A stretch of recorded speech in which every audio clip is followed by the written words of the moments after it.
I think the biggest thing is experience, you know.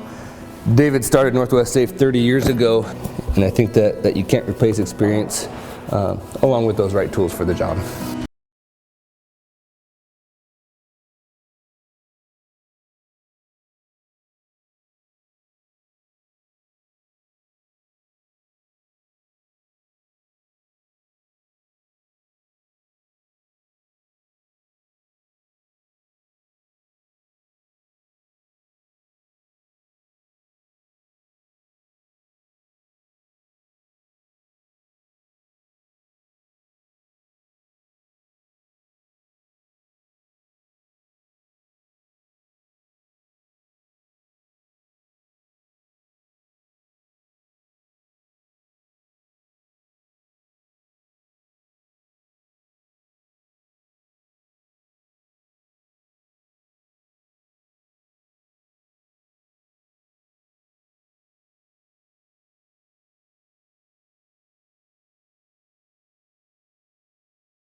If we didn't have these, I don't think we'd last very long, and I don't think that we'd hang around very long if we had to carry them. That's kind of the general process. You show up, you have an idea of what size safe you're going to be delivering, and before you start, you might as well make sure everything's going to fit. In this case, our safes are going to fit through all the doorways.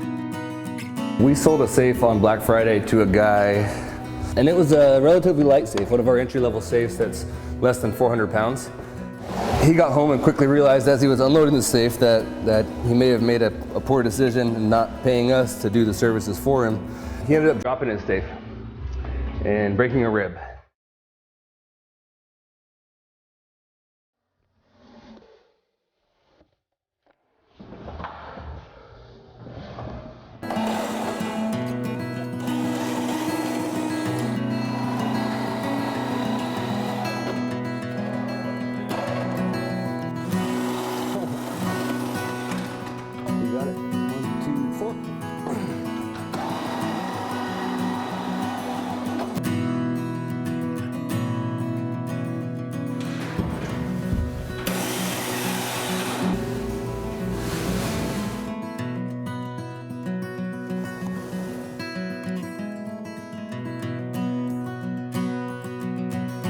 Yeah, they've got beautiful polished concrete floors all throughout this house, and so we just use some felt pads to protect things, and those are adhesive on one side, stick to the bottom of the safe.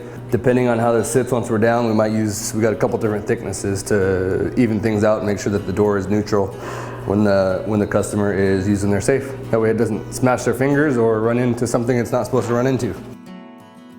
Overall, it was a standard day at Northwest Safe. Challenging, but something that we were able to overcome and get the job done.